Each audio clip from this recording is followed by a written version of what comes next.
Qué mensaje inspirador, ¿no? Gracias, profesor. Y vamos ahora a tener el privilegio de invitar y escuchar a Sergio Becerra. Sergio, por favor, pase. Sergio está cumpliendo ahora 27 años de su ministerio y es el director del Centro de Investigación White acá de la UAP.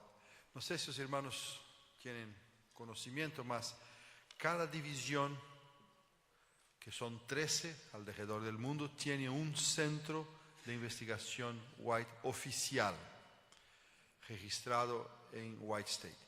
Y el centro de investigación White oficial de la división sudamericana registrado en White State es el centro de investigación acá de la UAP.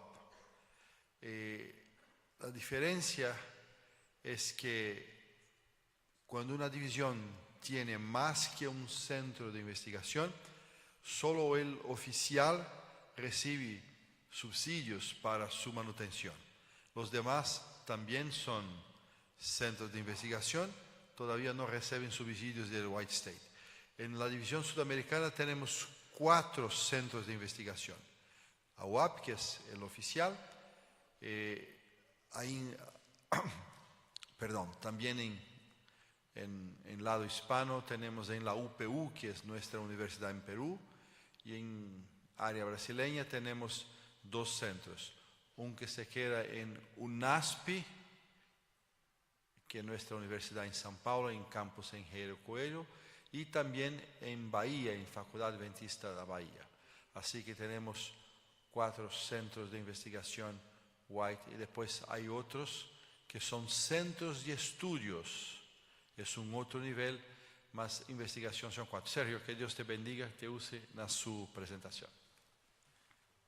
Gracias, muchas gracias, pastor. Quizás voy a tomar uno de los micrófonos inalámbricos. Muy buenos días, hermanos. La verdad que es un privilegio poder estar juntos en esta mañana para poder hablar de estos temas tan hermosos. El saber que el Señor se ha manifestado al ser humano, le ha hablado a través de su palabra, y como pueblo remanente, saber de que el Señor también ha dado el privilegio de que tengamos el don profético manifestado en nuestro medio. Yo creo que es un gran privilegio para nosotros también. Cuentan una historia que les cuento a mis alumnos de historia de la iglesia adventista. Resulta que había un pastor adventista del séptimo día de nuestra iglesia, un historiador, que fue a visitar a una universidad de otro grupo adventista que también fue del movimiento de Miller, pero luego que se disolvió y organizaron otra iglesia, se llama los Adventistas Cristianos.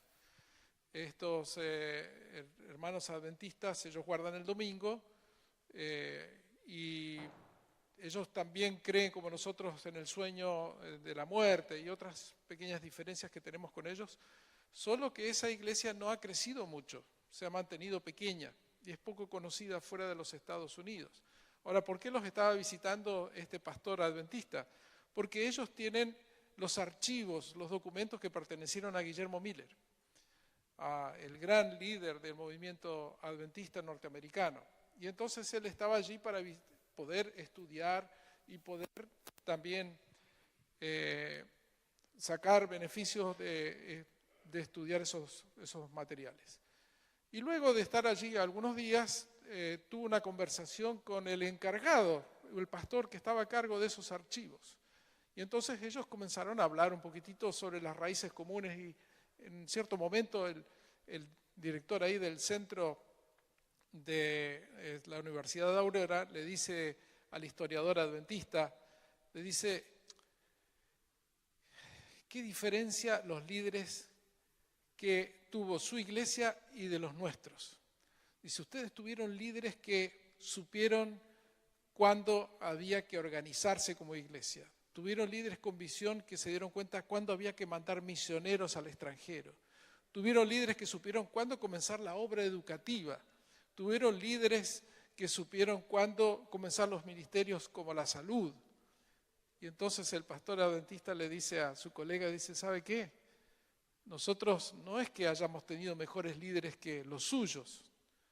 Lo que sucede es que nosotros tuvimos en nuestro medio la manifestación del don profético y nuestros líderes, aunque eran seres humanos comunes y corrientes, ellos tuvieron la humildad de escuchar esa orientación que Dios dio y es por eso que la iglesia adventista ha crecido.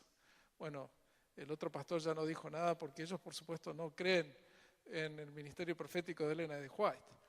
Pero en esta mañana vamos a estar hablando sobre el don de profecía de las Escrituras, porque lo que nosotros hablamos no es que nosotros tenemos la líder de una secta, de un grupo marginal, sino que creemos que el don de profecía es la manifestación del Espíritu Santo. Y por esto nosotros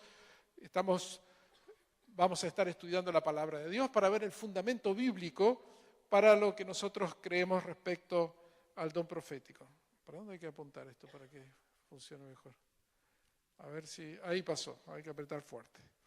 Bien, nosotros como adventistas creemos que nuestra hermana Elena de White tuvo la manifestación del don bíblico de la profecía. Esta convicción nace al comparar su ministerio con el de los profetas del Antiguo Testamento y del Nuevo Testamento. Y por eso nosotros consideramos que hay una base sólida para decir que justamente ella fue usada por Dios porque su ministerio coincide con el fenómeno profético descrito por las Sagradas Escrituras y también porque los textos especiales que hablan sobre el don profético en la epístola a los Efesios, en 1 Corintios 12 al 14 y el libro del Apocalipsis también corroboran esto.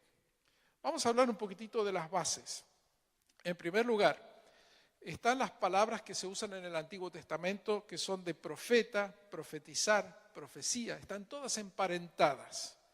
¿De qué está hablando la Biblia cuando habla del profeta, de profetizar y profecía? Hay una palabra común, a pesar de que hay otras, la más importante, que se llama navi. Es la palabra que se usa en el Antiguo Testamento para describir a un profeta, a alguien que profetiza. También se habla de que el profeta es alguien que es una especie de orador, alguien que proclama. Es alguien que ha sido llamado para cumplir esa función. Y profetizar es el discurso profético de proclamación. Y acá ya desde entrada esto nos habla de que desde la perspectiva bíblica tener una función profética no necesariamente significa estar prediciendo el futuro. Muchas veces en los medios de comunicación se habla de las personas que, ¿no es cierto?, que hacen adivinación y le preguntan, bueno, ¿quién va a ganar las elecciones? ¿O quién va a ganar el campeonato de fútbol? ¿O qué va a pasar esto y lo otro? A la gente le fascina la parte predictiva de la gente que dice tener revelación o conocimiento especial. Para la Biblia es todo lo contrario. Lo importante del rol de profeta es su capacidad de proclamar un mensaje especial que viene de parte de Dios. Y ese mensaje no necesariamente es para el futuro, es para ahora. Es un mensaje para nosotros ahora y aquí. Nosotros tenemos algunos textos del Antiguo Testamento que conocemos bien, que nos hablan de la función del profeta. Amós 3:7, ¿cómo dice? Lo conocemos muy bien. No hará nada el Señor Jehová sin que se lo revele primero a sus siervos, los profetas. Eso a mí me habla mucho del gran amor de Dios, de la gran misericordia que Dios tiene con su pueblo. Porque Dios, aunque Él es el Rey del universo y Él está obrando para la salvación del mundo y está obrando para la restitución de todas las cosas, a nosotros, seres humanos indignos, su pueblo, Él dice de qué Él nos va a comunicar, sus planes, cómo Él va a obrar. Entonces, el rol del profeta muestra de que el Señor quiere asociarnos a esa gran obra de salvación. El Señor quiere llevarnos justamente a participar en lo que Él está haciendo a favor del mundo. Allí tenemos un texto bíblico del Antiguo Testamento, Éxodo 4.1 no lo vamos a buscar, que habla de que el profeta es aquel que recibe instrucciones de Dios y las transmite al pueblo. Este es el caso de Moisés. Cuando Moisés fue llamado por Dios allí en la zarza ardiente, el Señor le dijo que tenía un mensaje para el pueblo. Y Moisés no quería aceptar. Dice, y si me dicen que tú no me apareciste y que realmente esto no es algo tuyo, no me van a creer. Pero cuando él acepta, él es utilizado justamente para transmitir un mensaje a este pueblo que había estado en la esclavitud, de que Dios venía finalmente a cumplir sus promesas de liberarlos.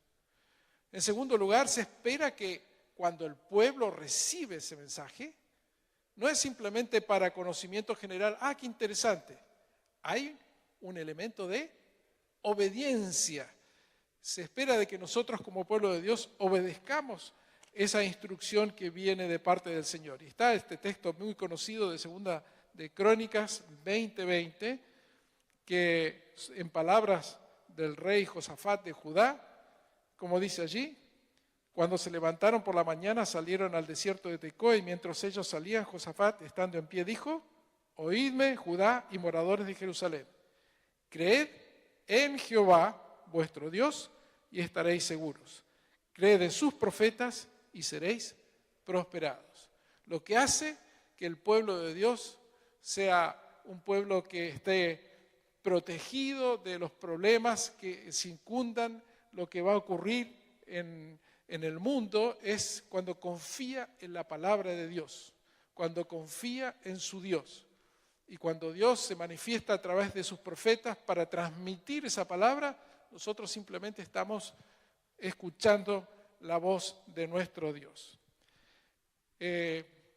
Vamos a ir un poquito rápido porque no tenemos mucho tiempo, pero sabemos que en el Antiguo Testamento los profetas recibían de dos maneras principalmente los mensajes. Una podía ser de manera audible, ellos no veían nada, pero una voz les hablaba. Y entonces cuando ellos transmitían el mensaje decían, así dice el Señor. Así dice el Señor. Él me habló y me dijo, ¿no? ¿Cómo sabía el profeta de que esta era una voz que provenía de Dios?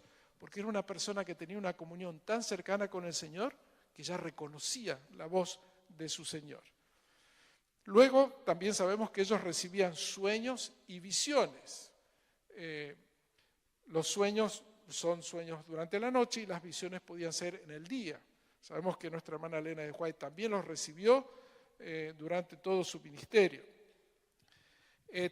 Luego el profeta, cuando recibía este mensaje, tenía la responsabilidad de proclamar. Y hablábamos justamente de que los profetas pueden predecir el futuro, pero muchos no lo hacen. Sin embargo, el rol principal del profeta es dar esa perspectiva de Dios a su pueblo. ¿Por qué? Porque el profeta es alguien como que es parte del pueblo de Dios, que Dios lo toma, lo saca, lo pone de su lado y le dice, mira, quiero que tú veas las cosas como yo las veo. ¿Entendiste? Ahora quiero que vuelvas allá y les expliques a ellos cómo yo quiero que el pueblo se comporte. ¿Cómo veo yo que ustedes tienen que cumplir con su rol de pueblo escogido? Luego también nosotros vemos que la Biblia nos ha dejado ciertas pautas para que nosotros podamos poner a prueba a los profetas.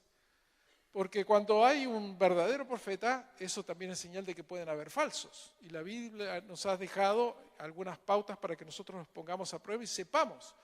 Vamos a tener una presentación en la cual se nos va a hablar de algunas personas dentro de nuestra iglesia que se han pretendido profetas, pero que la iglesia ha llegado a la conclusión que no lo son.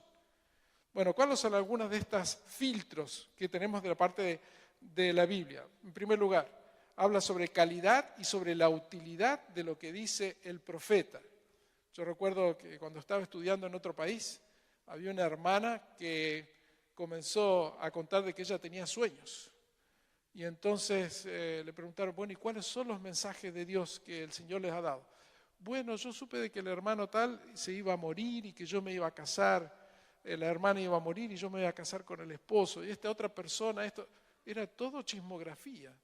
Y entonces nos quedamos mirando, dijimos, ¿podrá ser que el Señor se preocupe por ese tipo de cosas? no coincide, ¿no es cierto?, con el ministerio de los profetas de las Sagradas Escrituras. Otro aspecto, las predicciones tienen que cumplirse. Y en tercer lugar, por la armonía en las enseñanzas de este profeta con los profetas anteriores. Por otra parte, es interesante lo que la Biblia dice de los falsos profetas. Eso también nos sirve a nosotros como iglesia. Se dice que muchos de los falsos profetas son personas en la antigüedad que eran personas que querían sacar un provecho, sacar algún beneficio personal, tenían un deseo de dinero. También los falsos profetas se caracterizan por ser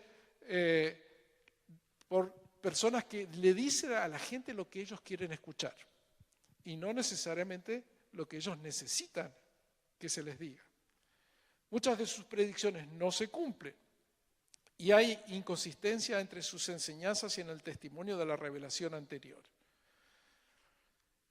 También tenemos nosotros, aquí podemos hacer un pequeño balance del Antiguo Testamento comparando con el ministerio profético de Elena de White y podemos decir que justamente Dios, al comunicar mensajes a nuestra hermana Elena de White por medio de visiones y sueños y también a veces a través de palabras directas, utiliza la misma metodología que usó con los profetas bíblicos.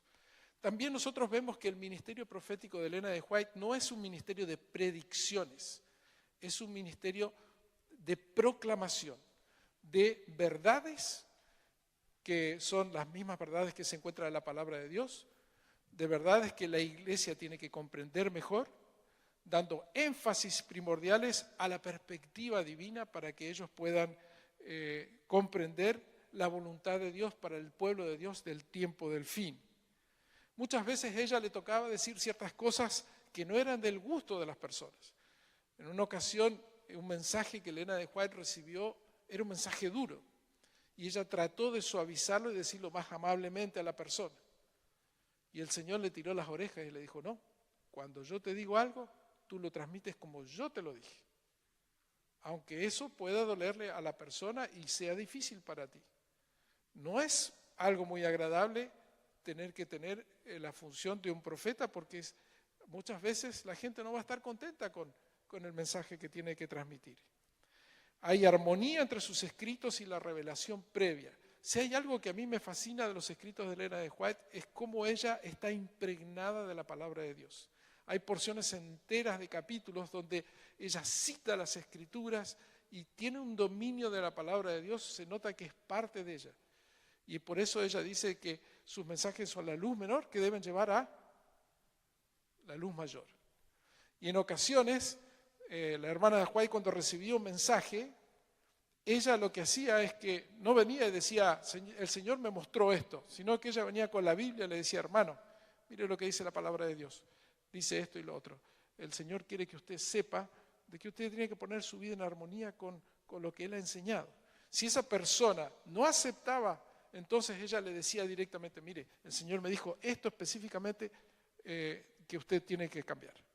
Pero ella usaba siempre la Biblia para dar sus advertencias, para que las personas supieran la voluntad del Señor. También sabemos que como los profetas de la antigüedad, su vida y ministerio han sido una inspiración para muchas personas. Vamos a ver un poquitito lo que dice el Nuevo Testamento. El Señor Jesús, aquí en el libro de Lucas y también Efesios, nos dicen que las personas que van a reemplazar la función del profeta del Antiguo Testamento, en el Nuevo Testamento van a ser tanto los profetas como los apóstoles. Es muy interesante esto, que esta función es cumplida por dos ministerios diferentes. Juntos son agentes de Dios para la revelación de su verdad para la iglesia naciente. Vamos a hablar rápidamente del apóstol. ¿Quién es el apóstol? El apóstol es un enviado con un propósito específico, un mensajero o un embajador. El estatus de esta persona depende de quién lo está mandando. Si, por ejemplo, ese apóstol o ese enviado es una persona común, bueno, su autoridad no es muy grande. Pero si es un rey que me está enviando a mí, yo me transformo en un embajador y un apóstol de mucha importancia porque hablo de la parte de esa autoridad. El apóstol, cuando habla de parte de Dios, viene con mucha autoridad justamente porque viene acompañado con la autoridad divina.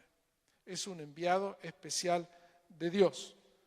Aquí el Nuevo Testamento nos habla de que Jesús es el mayor de todos los apóstoles porque Él fue enviado por el Padre para revelar plenamente a Dios aquí al mundo, porque la revelación del Antiguo Testamento no había sido suficientemente clara para que el pueblo de Dios y el mundo comprendiese quién es Dios. También Pablo habla proféticamente a las iglesias y él dice que él tuvo visiones, pero él decía que él era un apóstol de Jesucristo y nunca se hace llamar a sí mismo un profeta. Él tiene dones y actividades de un profeta y aún más porque es un líder de la iglesia. Entonces su autoridad se debe a su rol especial de líder y su función fundadora de la iglesia. No tenemos apóstoles hoy como lo tuvo la iglesia primitiva en ese periodo fundador. Luego, en el Nuevo Testamento se distingue, ¿no es cierto?, apóstoles de profetas, y también se habla de profetas, de profecías y de profetizar, igual que en el Antiguo Testamento. No toda profecía proviene de un profeta y no todo el que profetiza es un profeta. ¿Qué quiere decir esto? Por allí hay algunos dicen, bueno, yo tuve un sueño, el Señor me reveló tal o cual cosa, quizás yo voy a ser un profeta. No, nosotros vemos por la palabra de Dios en el libro de Hechos, citando al libro de Joel, que muchas veces el Señor puede manifestarse en nuestra vida personal, a título individual. Y esta es una manifestación, pero no significa de que nosotros vamos a tener un ministerio de profeta. Porque la Biblia nos muestra de que el Señor es libre de pasar un mensaje a través de cualquier medio que Él escoja, incluso de los enemigos de Dios. Por ejemplo, hizo hablar al asno de Balaam. En un cierto momento Él hace hablar a Caifás, el enemigo de Jesús. Pero nos dice 1 de Tesalonicenses, capítulo 5, 19, 22, estas palabras que conocemos bien: no apaguéis al espíritu, no despreciéis las profecías, examinadlo todo, retened lo bueno, absteneos de toda forma de mal. Ahora, por allí hay algunas personas que vienen diciendo de que ellos tienen un mensaje de parte de Dios. Nosotros tenemos que tener cuidado, por un lado, según lo que nos dice aquí la palabra de Dios, en no decir, no, el Señor habló solamente a través de los profetas de la Biblia, de la hermana de White, y no hay nadie más que va a poder tener una revelación. No, acá la Biblia nos dice que nosotros no tenemos que apagar al Espíritu. Pero ¿qué es lo que tenemos que hacer? Tenemos que ponerlo a prueba. Todos estos filtros que el Señor nos ha dejado, usarlos para poner a prueba ese mensaje y ver si proviene realmente de Dios. Y de esta manera no permitir que alguna oportunidad, algún mensaje que el Señor tenga para la iglesia, nosotros lo estemos despreciando. Pero muchas veces, cuando hay algunas personas que pretenden ser mensajeros de Dios con mensajes, a nosotros nos gustaría dar una respuesta inmediata y decir, no, este no es, o este sí. A veces nosotros necesitamos un poquito de tiempo. ¿Por qué? Porque, como dice la palabra de Dios, por sus frutos los conoceréis. Y a veces el mensaje puede sonar bien, pero después con el tiempo, en el carácter, en lo que dice la persona, nosotros vamos viendo la verdadera identidad. Por esto es que, volviendo al tema que estábamos hablando, Romanos hace una distinción. Vamos a saltar esto porque estamos un poquitito apurados por el tiempo. El Nuevo Testamento agrega algunos criterios más a aquellos criterios del Antiguo Testamento para poner a prueba los mensajes proféticos. Por ejemplo, él dice que el profeta tiene que someterse a toda la Escritura. Y esto quiere decir también someterse a la autoridad de un apóstol, aquellos que escribieron el Nuevo Testamento. Es alguien que va a confesar a Jesucristo, alguien que va a reconocer que Jesucristo es el Señor. Recuerdo que leí un libro años atrás de una persona que estuvo poniendo a prueba aquellas personas que hablaban en lenguas. Y entonces algunos de estas personas que hablaban en lenguas en otras iglesias decían que tenían un mensaje de parte de Dios. Y entonces este pastor en ocasiones a esta persona que estaba hablando en lenguas le decía: confiesa a Jesucristo, confiesa que Jesucristo vino en la carne. Y ahí saltaba de que era un demonio, porque no quería confesar a Jesucristo. Esta es una prueba que nosotros tenemos que poner a aquellos que dicen que vienen de la parte de Dios. Su vida y su ministerio será ejemplar. Por sus frutos los conoceréis, es lo que nos dice la palabra de Dios. Pasando ahora a esta sección importante de Primera de Corintios, capítulos 12 al 14, que habla mucho sobre varios de los dones del Espíritu. Los corintios, ellos querían saber cómo obraba el Espíritu, cómo es esto del fenómeno que el Espíritu Santo se manifieste y nos dé dones y tengamos capacidades especiales. Y Pablo les dice: mire, ese tema es importante, pero no tan importante como el tema de la unidad en la iglesia. Cuando nosotros decimos que tenemos dones, pero hay peleas, hay división, hay conflicto en la iglesia, ese no es el Espíritu de Dios que está obrando. Nosotros tenemos que recordar que el Señor trabaja a través del orden, trabaja a través de los frutos o el fruto del Espíritu. Y aquí hay una diferenciación que yo creo que es importante recalcar. El apóstol Pablo, él habla de manifestaciones del Espíritu y habla también de funciones o de un ministerio. En la primera parte de la lista que nos da sobre los dones del Espíritu, el apóstol Pablo en 1 Corintios 12, él habla de las manifestaciones, que son expresiones específicas de la obra del Espíritu, tales como sabiduría, conocimiento, que no son funciones como un cargo que el Señor le da a ciertas personas para poder cumplir en la iglesia del Señor. La segunda parte del capítulo nos habla sobre las funciones, que son dones que capacitan a las personas para poder liderar a la iglesia y que pueden ser ambicionadas. También hay un orden jerárquico para ellas, ¿no es cierto? Entonces, este pasaje nos distingue entre el oficio del profeta, cuando habla por una parte del profeta como una función, y las manifestaciones proféticas entre los creyentes que pueden darse esporádicamente, que no necesariamente eso dice de que él va a ser un profeta que va a tener esa función para toda la vida. Y nosotros podemos ver eso en la historia de la iglesia adventista. En la iglesia, en nuestros inicios, hay varios de nuestros pastores que ellos tuvieron sueños, tuvieron una revelación de Dios para un momento puntual, para una situación dada que permitió que ellos pudiesen tomar una mejor decisión o supieran en qué dirección el Señor quería que ellos dirigieran su ministerio. Me gusta mucho un relato que cuenta el pastor Andrews, uno de nuestros líderes, el primer misionero que fue fuera de los Estados Unidos. Él era un pastor de los adventistas, pero no de los adventistas observadores del sábado. Y él cuenta que pasó varias veces enfrente de la capilla donde se reunían los observadores del sábado y él decía: no, esta gente acá no le gustaba, no les tenía confianza. Pero una noche él vio que en un sueño que pasaba enfrente de esa iglesia y que se detuvo y entró. Y al entrar allí, él escuchó a los hermanos cantando un himno y luego escucha a un predicador que se levanta a predicar un sermón en específico y les retuvo las palabras.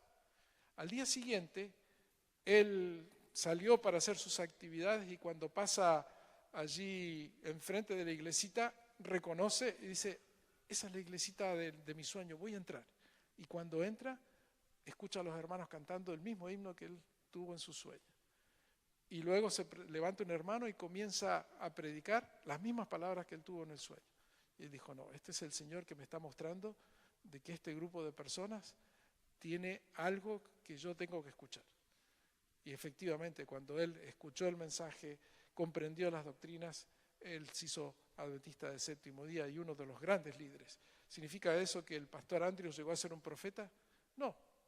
Él simplemente tuvo una manifestación del don de la profecía a través de un sueño para ese momento, para esa decisión específica. Y entonces eso fue de gran beneficio para su ministerio. Luego, vamos a saltar esto de la parte de 1 Corintios 14 porque habla más que nada de la parte negativa y vamos a ir acercándonos ya a la parte del profetismo en el Apocalipsis. Ahora es muy interesante porque el autor del Apocalipsis, ¿quién es? El apóstol Juan. Pero Juan no se presenta a nosotros como un apóstol. Él dice que él es un profeta y él habla las palabras de esta profecía. Y entonces dice que su autoridad es tan incuestionable que ninguna palabra de lo que está en esta profecía, este libro, debe quitarse o agregarse.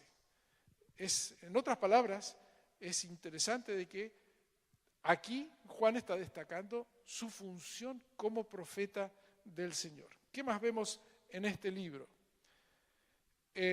Juan habla en particular allí en el capítulo 19:10 del don profético, de este texto que nosotros conocemos también, que habla sobre los profetas que son los que internamente poseen el testimonio de Jesús, el cual es el espíritu detrás de toda profecía. El ser un testimonio de Jesús significa de que es el Señor Jesús que nos ha entregado un mensaje a nuestra iglesia como iglesia adventista y a los profetas en particular. Es un mensaje de Jesús que está destinado para su iglesia. Esto concuerda con lo que dice la epístola a los Efesios, que habla que la sustancia de la revelación recibida por los apóstoles y los profetas es la proclamación de paz de Cristo, es el misterio de Cristo. Por eso el testimonio de un profeta tiene que ser un testimonio sobre Cristo y sobre lo que Cristo tiene para decir para su iglesia. Ahora, los apóstoles del Nuevo Testamento en los evangelios y también en las epístolas dan testimonio del Cristo que vivió acá en la tierra, el Cristo encarnado. Ellos hablan con autoridad del Cristo que es el Hijo de Dios, que se hizo hombre y que entregó su vida por nosotros. Ahora, el profeta habla sobre el Cristo glorificado y Juan en particular habla no de este Cristo con el cual él caminó durante 3 años en Palestina, sino del Cristo que está en los cielos, a la diestra de Dios, obrando en favor de su pueblo. Es un testigo de ese Cristo que está allí en el santuario celestial. De la misma manera, este Cristo es palabra de Dios y el profeta tiene autoridad de la misma manera que el apóstol para transmitir los mensajes del Señor Jesucristo. También el Apocalipsis nos señala en Apocalipsis 10, 11, el capítulo 11 y demás, que este tipo de profecía no se iba a acabar.